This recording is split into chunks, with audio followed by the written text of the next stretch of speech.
नमस्कार, इस बुलेटिन में मैं रिया आप सभी का स्वागत करती हूँ। चलिए रुक करते हैं खबरों की तरफ।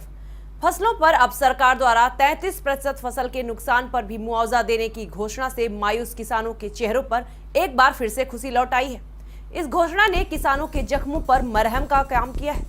हालांकि बची खुची गेहूं की फसल पर कटाई का काम चालू है। बादशाहपुर और पलवल गाँव के प्रगतिशील किसानों का मानना है कि सरकार ने अब 33% फसलों के नुकसान पर भी मुआवजा देने की घोषणा की है। इससे किसानों को राहत मिलेगी और यह एक प्रशंसनीय फैसला माना जा रहा है। किसानों ने सरकार की इस घोषणा को खुले दिल से स्वागत किया है। बीजेपी सरकार द्वारा भूमि अधिग्रहण बिल में फेरबदल करने व प्रदेश में किसानों को उचित मुआवजा दिलाने को लेकर कांग्रेस पार्टी द्वारा करनाल में जोरदार विरोध प्रदर्शन किया गया।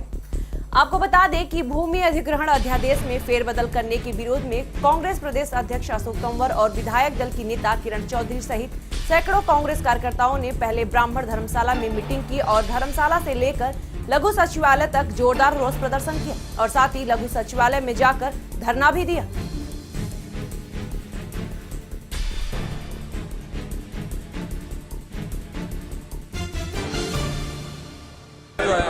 देखिए, आज भूमि अधिग्रहण अध्यादेश जो काला कानून भारतीय जनता पार्टी की सरकार लेकर के आई है, उसके साथ साथ जो भाजपा की जन विरोधी नीतियां हैं और जो चुनावी वायदे उन्होंने किए थे उनको पूरा करने के लिए, भूमि अधिग्रहण कानून को वापस लेने के लिए दिल्ली में जो हमारी रैली है, किसान और खेत मजदूर रैली 19 अप्रैल को रामलीला मैदान में, उसके लिए आमंत्रित करने के लिए आए हैं।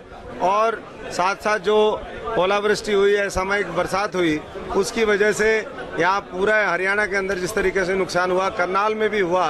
खुद ये मुख्यमंत्री जी का गृह जिला है, यहाँ का वो प्रतिनिधित्व करते हैं, तो हमें पूरी आशा है कि इन तमाम मुद्दों को लेकर के जो हमने ज्ञापन सौंपे हैं उस पर अतिशीघ्र कार्रवाई होगी और ये सरकार अपने चुनावी वायदे पूरे करते हुए किसान, मजदूर, व्यापारी, कर्मचारी, नौजवान हर वर्ग को देखेगी और उनको राहत देने का काम करेगी। धरने पे क्यों बैठना पड़ गया था? नहीं, धरने पे इसलिए बैठना पड़ा कि हमारा ये कार्यक्रम हम सभी जिलों में जो वहाँ के अलग अलग जिलों के उपायुक्त हैं उनको ये ज्ञापन देते हैं और जब हम यहाँ पर पहुँचे हमें पता चला गया कि कुछ ही मिनट पहले, 5 मिनट पहले यहाँ से उपायुक्त महोदय गए हैं। तो मैं समझता हूँ कि पब्लिक जो सर्वेंट है, जो जनता के सेवक हैं, उनको इन चीज़ों का बिल्कुल ख्याल रखना चाहिए और हम भी पब्लिक की समस्याएं और उनका दुख लेकर के यहाँ पर आए हैं। आज हर रोज़ डकैती, अपहरण, बलात्कार, इस तरह की घटनाएं होती हैं। 6 किसान अभी तक आत्महत्याएं कर चुके हैं। तो ये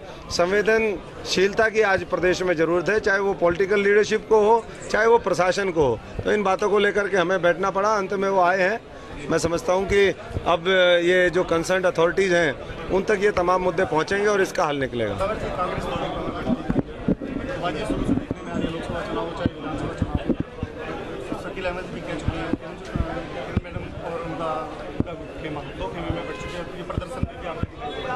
देखिए, पूरी कांग्रेस यहाँ पर आई है और ये मैं समझता हूँ कि इसको आउट ऑफ प्रोपोर्शन हम ना देखें और इनको उसी संदर्भ में देखना चाहिए, क्योंकि जो लोकल लीडरशिप है वही हर जिले में आती है। वो यहाँ पर मुझे नहीं लगता कि कोई ऐसा साथी है जो नहीं आया है। चाहिए, हमारा सबका लक्ष्य एक ही है कि कानून व्यवस्था ठीक हो, जो जिसका हक बनता है, जो चुनावी वायदे भारतीय जनता पार्टी ने किए वो पूरे हों जल्दी से। फरीदाबाद में पिछले 4 दिनों से गर्भवती महिलाएं हड़ताल के कारण अल्ट्रासाउंड नहीं करा पा रही। दरअसल पीएनडीटी एक्ट यानी गर्भ में लिंग के जांच के सख्त नियमों और सरकारी स्वास्थ्य विभाग की सख्ती के चलते पिछले 4 दिन से प्राइवेट अल्ट्रासाउंड केंद्रों पर गर्भवती महिलाओं की जांच नहीं की जा रही है। इसका कारण हड़ताल है, जिससे बीमार गर्भवती महिलाओं और उनके परिजनों को भारी परेशानियों का सामना करना पड़ रहा था। आपको बता दें कि सीएमओ की पहल पर यह हड़ताल वापस ले ली गई और अब शनिवार से अल्ट्रासाउंड केंद्रों पर गर्भवती महिलाओं की जांच शुरू हो गई है, जिससे लोगों ने राहत की सांस ली है।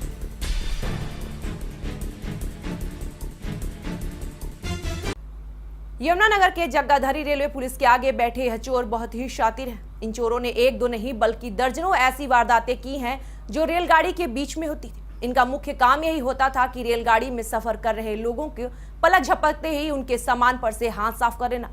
लगातार रेलगाड़ी में बढ़ रही चोरियों के चलते रेलवे पुलिस व आरपीएफ भी सख्ते में थी, लेकिन चोर चोरी करने के बाद साफ बच जाता था, जबकि पुलिस हाथ मलते ही रह जाती थी। हालांकि रेलगाड़ी की सुरक्षा के लिए हर डिब्बे में पुलिस तैनात रहती थी।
विवाह समारोह से लौट रहे बारातियों की कार दोपहर बुल्ढाड़ा जिले के जलगांव जामोद तहसील के एरली पुल से पूर्णा नदी में गिर गई।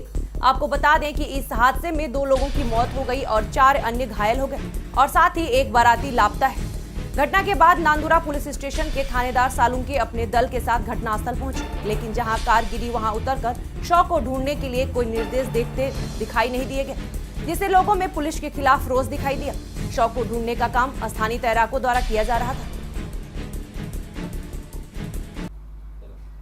इस बुलेटिन में फिलहाल वक्त हो चला है एक छोटे सा ब्रेक का।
ब्रेक के बाद आपका पुनः स्वागत है। चलिए रुक करते हैं अगली खबरों की तरफ।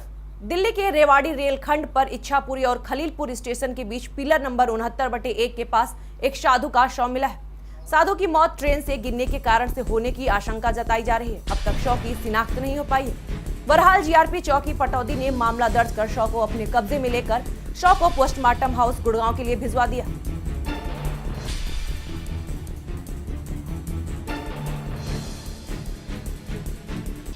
ये 2 बजे के आसपास SS railway station Pataudi road ने चौकी में सूचना दी थी कि एक व्यक्ति किलोमीटर 6901 के बीच अपलाइन के अंदर पड़ा हुआ है, मतलब अननोन रेलगाड़ी से। मैं फिर इसी सूचना पर मौके पर पहुंचा हूं। जो आकर देखा तो ये मृत पाया गया और साधु भेष में है, जिसके पूरे शरीर पर दाहिनी तरफ सिर में चोट है तो पूरे शरीर पर ओड़ियों के निशान है। गोडे पर भी चोट का गहरा जख्म है, जिसकी 174 CRPC अमल में लाई जा रही है और इसके तलाश के लिए आपको मीडिया में और अखबार में छपाया जाएगा। नेशनल ग्रीन ट्रिब्यूनल के आदेश से गुड़गांव NCR के ट्रांसपोर्टर में हड़कंप मचा हुआ है। ट्रांसपोर्टर्स कोर्ट के आदेश को दोहरी मार के रूप में देख रहे हैं। ट्रांसपोर्टर्स का कहना है कि कोर्ट के आदेश ने सभी की परेशानियों को बढ़ा दिया है। आपको बता दें कि NGT ने दिल्ली NCR में बढ़ते प्रदूषण के लिए डीजल से चलने वाली गाड़ियों को जिम्मेदार ठहराया है। NGT के अनुसार 10 साल पुरानी व्यावसायिक वाहनों को रोड से हटाना अनिवार्य हो गया है, नहीं तो दिल्ली NCR की आबो हवा और ज्यादा जहरीली हो जाएगी। ऐसे में साइबर सिटी के सभी ट्रांसपोर्टर्स ने मीटिंग कर आगे की रणनीति पर विचार किया।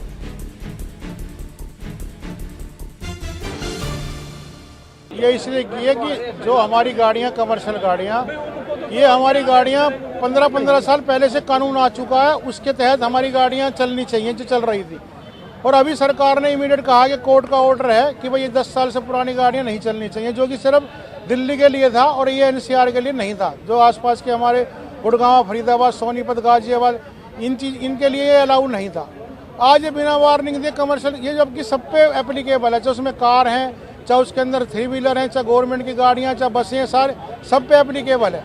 आज ये सिर्फ कमर्शियल ट्रकों को, ये पुलिस वालों को जिनको अथॉरिटी नहीं है गाड़ियों को सीज करने की, वो कर रहे हैं, जबकि RTO अथॉरिटी को होती है हमारी गाड़ियाँ, वो पास ही ना करें।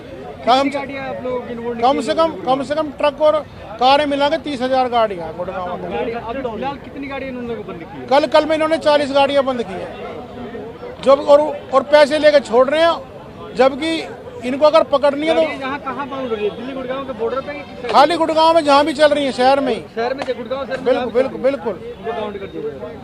अच्छा, फिर आप लोग क्या मांग करते हैं? हम ये मांग कर रहे हैं कि हमारे को इसके लिए समय दिया जाए, जबकि ये हमारे ऊपर एप्लीकेबल नहीं होता। दिल्ली के लिए एप्लीकेबल है, वहाँ हमने गाड़ियाँ भेजनी बंद कर दी हैं। और यदि आप एप्लीकेबल ही कर रहे हैं तो हमें एक वार्निंग दी जाए, हमें समय दिया जाए। पर वो जितनी भी गाड़ियाँ इसके दायरे में आती हैं, चाहे उसमें सरकारी व्हीकल हैं, चाहे हरियाणा रोडवेज की बसें हैं, चाहे उसके अंदर कारें हैं, सारी की सारी सबका चालान करो, सबको बंद करो। इस मांग को लेकर आप लोगों ने किसी से मिला भी था या कोर्ट वगैरह? हमने कल डीसीपी ट्रैफिक से बात की थी, उसके बाद कल जॉइंट कमिश्नर से बात की थी। उन्होंने कहा कि ये हमारे हाथ में नहीं है, डीसीपी ट्रैफिक मानता नहीं, उसको पूछो। डीसीपी ट्रैफिक कह रहा है कि सराउंडिंग में हमें कोर्ट में इसके लिए हमें रिप्लाई देना पड़ रहा है। हम सभी एनसीआर के जो शहर हैं उनके अंदर सबको ये रोक रहे हैं, सब में चालान हो रहे हैं, पर हमें ऐसा नहीं लगता। हमें लग रहा है कि गुड़गांव में खाली हो रहा है। मंत्री वगैरह से मिले आप लोग? अभी नहीं मिले हम। तो आप लोग क्या नेक्स्ट कदम क्या होगा? हमारा कदम ये है कि हम कोर्ट में दिल्ली, हमारी जो दिल्ली ट्रांसपोर्ट एसोसिएशन है ऑल ओवर इंडिया की, वो कोर्ट में जा रही है इसके अगेंस्ट में। वहाँ पर उसका डिसीजन क्या होता है वो हम देख रहे हैं, उसके बिहाफ पे हम भी चले जाएंगे, नहीं तो हम जाम कर देंगे सब कुछ। और इलाज क्या हमारे भैया, तो सभी को जाम करो। अगर कमर्शियल गाड़ियों क्या मतलब है पकड़ने का? ये तो सारी गाड़ियाँ बंद हो रही है, रोडवेज की बसें भी 20-20 साल पुरानी खटाड़ा चल रही है जिनका कोई मतलब नहीं है। सरकारी अफसरों पर गाड़ियाँ 15-15 साल पुरानी, सुमो जितनी भी एक्साइज एंड टैक्सेशन के डिपार्टमेंट में है, सारी गाड़ियाँ पुरानी है, 15-15 साल पुरानी। और ट्रक ऑनरों को हर स्टैंड से, जहाँ पर स्टैंड बने हुए गाड़ियों को, सबको कॉल की थी कि भी इसके बारे में बताएं, क्योंकि यहाँ गुड़गांव के अंदर हमारी 10 साल की गाड़ी जो है उसको ही लाइबिलिटी 12 साल का हमने परमिट भी ले रखा है, पूरा टैक्स भी हमने 15 साल का हम देते हैं, दे रखा है। और उसके बाद हमारी गाड़ी इम्पाउंड करी जाके, जबकि एनसीआर में तो और भी, सोनीपत भी, भादरगढ़ भी, वहाँ पर इतना नहीं हो रहा है जितना कि यहाँ गाड़ियों को पकड़ रहे हैं। यहाँ कल भी 55 गाड़ियाँ बंद हो ली है और आज अब तक जो पता लगा हमें, डबल टीम यहाँ लगाई गई है और डबल टीम गाड़ियों को बंद कर रही है। तो यहाँ गवर्नमेंट, जो हरियाणा गवर्नमेंट की गाड़ियाँ हैं वो इतनी ज़्यादा हैं, उसकी तरफ किसी का ध्यान नहीं। क्या उसके अंदर वो कहीं फॉरेन कंट्री से इंजन ला करके रखे हुए हैं जो कि वो प्रदूषण नहीं देती, और हमारी गाड़ियाँ ज़्यादा प्रदूषण देती हैं। यदि प्रदूषण पर चेक करनी है तो हम तो ये, हमारी जो डिमांड है, फिटनेस पर गाड़ी को चेक करा जाए। फिटनेस के टाइम में यदि कोई गाड़ी फेल होती है तो उसको फेल कर दो। यदि ज़्यादा उसमें प्रदूषण है तो उसको स्क्रैप में डाल दो, उसको आगे परमिशन नहीं दो। जो हमारी गाड़ी मान लो एक 7 साल हो गए, 7 साल में 15,000 किलोमीटर चली है, ऐसी गाड़ियाँ बहुत हैं, तो उस गाड़ी को भी ख़त्म कर रहे हैं। गाड़ी की कोई लिमिट बनाई जाए किलोमीटर की, जैसे गवर्नमेंट के पास है, मिलिट्री के पास है कि 1 लाख किलोमीटर चलानी है गाड़ी, तो कोई लिमिट तो बनाए हमारे को। अब आप लोग किससे मिले इस बात को? इसके बाद हम कल शाम को कमिश्नर साहब के पास गए थे, डीसीपी ट्रैफिक जो इंचार्ज है उससे मिले थे। उन्होंने साफ कह दिया कि हमने तो चालान करने हैं, हमने गाड़ियां बंद करनी है, क्योंकि मेरे पास तो मगर कोई आदेश आया है। बोला मेरे पास अखबार का आदेश है, डीसीपी विनोद कौशिक। हाँ मगर जी, और फरीदाबाद में कोई गाड़ी बंद नहीं हो रही है, सोनीपत में नहीं हो रही, भादरगढ़ में नहीं हो रही है। गुड़गांव पुलिस गाड़ियों को बंद कर? हाँ पुलिस, ये गुड़गांव पुलिस कर रही है। आरटीओ की तरफ से, आरटीओ से मिले थे, उन्होंने कहा हमारे पास कोई ऐसा आदेश नहीं है कि 10 साल पुरानी गाड़ियों को फिटनेस नहीं दो, हमारे पास कोई ऊपर। की बात कर रहे थे आप लोग कोर्ट में? हम कोर्ट में जाने की अभी 4 बजे की हमारी मीटिंग सेटल हुई है दिल्ली में, गुड़गांव ट्रांसपोर्ट और दिल्ली ट्रांसपोर्ट एसोसिएशन के माध्यम से, और उसके बारे में हम कोर्ट में जाएंगे। उसके बाद अगर उनसे जो बात हुई उसके बाद? हाँ उसके बारे में आपस में बैठ कर बात करेंगे, कोर्ट जाएं या स्ट्राइक पर जाएं, उसके बारे में बात करेंगे। सुबह हमारी रामविलास शर्मा जी से भी, ट्रांसपोर्ट जो मिनिस्टर हैं, उनसे ही बात हुई है। उन्होंने हमारे को आश्वासन तो दिया, परंतु आश्वासन का हमें जवाब नहीं आया है अभी तक। कुल मिला के किसी से कोई मदद नहीं कोई किसी साइड से मदद नहीं मिल रही है। हम एक ही बात गवर्नमेंट से चाहते हैं कि जो पुरानी गाड़ियां हैं, ये पुरानी गाड़ी ना समझ कर ये एक ट्रांसपोर्ट का धन है, क्योंकि नई गाड़ी आज के टाइम इतनी कमाई नहीं करती जिससे हम उसका खर्चा या किस्त दे दें। इन पुरानी गाड़ियों से कमा के हम उनको किस्त देते हैं। दिल्ली मेट्रो रेल कॉरपोरेशन ने रविवार को बदरपुर फरीदाबाद लाइन पर मेट्रो का ट्रायल किया।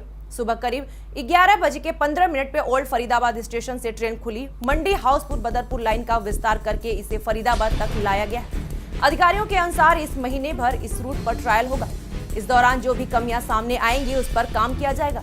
इसके बाद commissioner of metro railway safety से नो ऑब्जेक्शन सर्टिफिकेट लिया जाएगा। अगर सब कुछ ठीक रहा तो जून तक इस रूट पर आम लोगों के लिए मेट्रो सेवा शुरू हो जाएगी। निजी परमिटों पर टाइम टेबल लागू होते ही रोडवेज कर्मचारियों ने बसों का चक्का जाम कर दिया। इस चक्का जाम की शुरुआत यमुनानगर से होने के बाद पूरे प्रदेश में बसों को रोक दिया गया। वहीं बसों को ऐसे अचानक रोक दिए जाने पर यात्रियों को भारी परेशानियों का सामना करना पड़ा। लेकिन रोडवेज कर्मचारी यूनियन ने यह साफ कह दिया कि अधिकारियों की मनमानी के चलते जब तक टाइम टेबल नीतिबंद नहीं करते तब तक वह बसों का चक्का जाम करेंगे।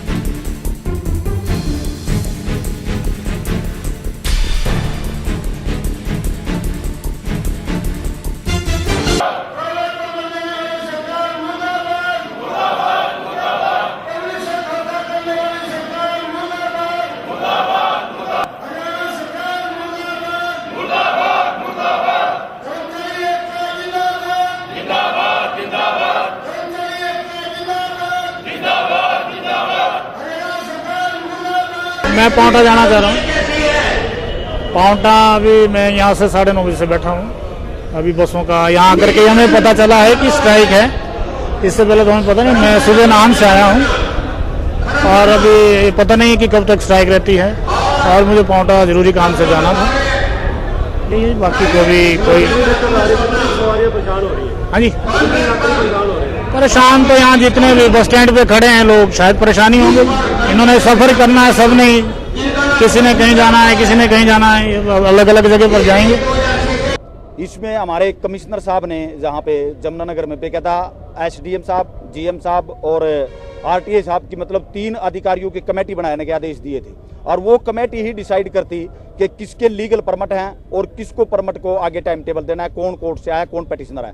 लेकिन ना तो जीएम साहब को पूछा गया, ना एसडीएम साहब को पूछा गया। आरटीए ने एक तरफा रात 1 बजे दफ्तर ला करके इलीगल तरीके से इनको परमिट जारी कर दिए 35-40 गाड़ियों को और सुबह 6 बजे ये गाड़ियां प्राइवेट जहां से रन ओवर हो गई, जिससे कर्मचारियों में काफी रोष हो गया और जो एक तरफा कार्रवाई आरटीए ने की, इसके खिलाफ आज मतलब डिपो जाम हुआ है। और अगर इसी प्रकार से आरटीए ये करता रहा, ये सारी जिम्मेवारी आज जो चाहे वो पैसेंजर परेशान हो रहे हैं या जो आर्थिक नुकसान हो रहा है, मैं डीसी साहब से अपील करूंगा कि आपके आदेशों की जो उल्लंघना हुई है उसके खिलाफ आरटीए साहब के खिलाफ कार्रवाई की जाए बेकायदा, क्योंकि आज जनता भी आज परेशान हो रही है, उसके जिम्मेवार केवल आरटीए साहब है यहाँ पे।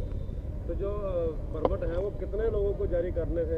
हाँ, परमिट जो पिटिशनर थे हाई कोर्ट के वो केवल एक सोसाइटी थी, दुर्गा सोसाइटी, उसको हमने परसों ही जीएम साहब ने और आरटीए ने बैठ करके टाइम टेबल जारी कर दिया था। एक गाड़ी को हमने कोई एतराज नहीं किया कि जो लीगल है उसको दे दिया जाए, लेकिन ये इलीगल तरीके से जो पिटिशनर नहीं है उनको भी आरटीए ने जो रातों रात जो परमिट दिया, इसका विरोध है कि इलीगल तरीके से नहीं चलेगा। और अगर आरटीए एक तरफा टाइम टेबल देगा तो फिर वो बस स्टैंड से नहीं चलेंगी, वो आरटीए अपने ऑफिस से चलाए, जहां से नहीं हम चलने देंगे किसी की मतलब। कारण क्या मानते हैं? कारण इसमें करप्शन एक सबसे बड़ा कारण है, इसमें सबसे बड़ा करप्शन, क्योंकि आरटीए जितने दफ्तर है आपको भी पता है कि हरियाणा के अंदर ट्रांसपोर्ट के जितनी करप्शन है वो आरटीए ऑफिस से होती है। और खेमका साहब को जो बदला गया सरकार के द्वारा वो इसलिए तो बदला गया कि वो करप्शन के खिलाफ थे, इस करप्शन को मिटाना चाहते थे, लेकिन उनको ईमानदार अधिकारी को नहीं टिकने दिया वहां पे। तो ये सारा का सारा जो जुमला है, ये करप्शन की वजह से सारी जनता भी परेशान हो रही है। एक तरफ सरकार कहती है कि भाई हम करप्शन के खिलाफ लड़ रहे हैं और दूसरी तरफ जो ईमानदार अधिकारी आते हैं उनको हटा करके इस प्रकार का सबूत दे रही है जनता के बीच में, क्योंकि पूरी जनता को पता है कि जो दुकानदारियां हैं, करोड़ों रुपया यहाँ पर करप्शन का चलता है आरटीओ ऑफिस में, मतलब जहां तक के गाड़ी पास करने का, सब चीज का, जहां पर पैसे के बगैर दलालों के थ्रू सारे काम होते हैं। इस पर सरकार रोक लगाना नहीं चाहती, इसीलिए ये जो हालात हो रहे हैं, ये जनता जो परेशान है, इसकी सारी जिम्मेवारी जो है वो सरकार की है। अगर इनको वापस नहीं लिया जाता तो आगे क्या? हाँ, अगर इनको इलीगल तरीके से चलाने का प्रयास किया गया और इनको आज वापस नहीं लेते, सिर्फ एक गाड़ी हम जो पिटिशनर है, जब और भी जो हाई कोर्ट से आ जाए हमें कोई दिक्कत नहीं, लीगली जो हाई कोर्ट के आदेश होंगे वो हम मानेंगे, बेकायदा उसको वो नहीं करेंगे, लेकिन बगैर हाई कोर्ट के ऑर्डर के अगर आरटीए अपनी तरफ से देना चाहेगा किसी कीमत पर उसको बस स्टैंड से नहीं चलने दिया जाएगा। उपमंडल गोहला के गांव तारानवाली में 9 एकड़ गेहूं की खड़ी फसल जलकर राख हो गई। गोहला के गांव तारानवाली में साथ लगती पंजाब की सीमा पर स्थित गांव नेटू में चल रही कंबाइन मशीन से उठी चिंगारी से आग भड़कने के कारण पंजाब में किसान की गेहूं की खड़ी तकरीबन 1.5 एकड़ फसल जल गई। वहीं आग विकराल रूप धारण कर पंजाब की सीमा पार कर हरियाणा में गोहला चिका के गांव तारानवाली में जा घुसी, जिससे किसान अमरीक सिंह और दलजीत सिंह की खेतों में बड़ी फसल जलकर राख हो गई, जिससे गोहला से मौके पर पहुंची फायर ब्रिगेड की गाड़ी ने आग पर काबू पाया।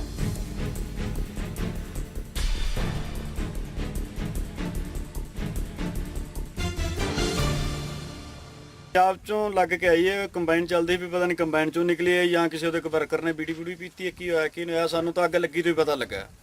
ਸਾਡਾ ਘਰ ਤੋਂ ਲਗਭਗ ਕਿਲੋਮੀਟਰ ਦੇ ਦੂਰ ਹੈ, ਅਸੀਂ ਉੱਤੇ ਅੱਗ ਲੱਗੀ ਦੇਖ ਕੇ ਘਰੋਂ ਭੱਜ ਕੇ ਆਏ। ਸਾਡੇ ਆਉਂਦਿਆਂ ਨੂੰ ਸਾਡੀ 10.5 ਕਿੱਲੇ ਦੇ ਲਗਭਗ ਕਣਕ ਸੜ ਗਈ ਹੈ, ਜੋ ਕਿ ਇੱਕ ਦਾਣਾ ਵੀ नहीं बचा, बहुत ज़्यादा नुकसान होया। क्या फायर ब्रिगेड मौके पर पहुंची है? फायर ब्रिगेड आने से पहले आग तो बुझा ली गई थी, लेकिन फायर ब्रिगेड पहुंच गई है। तो सरकार से क्या मांग है आपकी? सरकार से ये मांग है कि जो उचित मुआवजा है वो दें हमको। पहले तो जीरी में पैसे का घाटा है, अब ये कणक में बरसात में सारा खर्चा हुआ इस पे। इस बुलेटिन में फिलहाल इतना ही।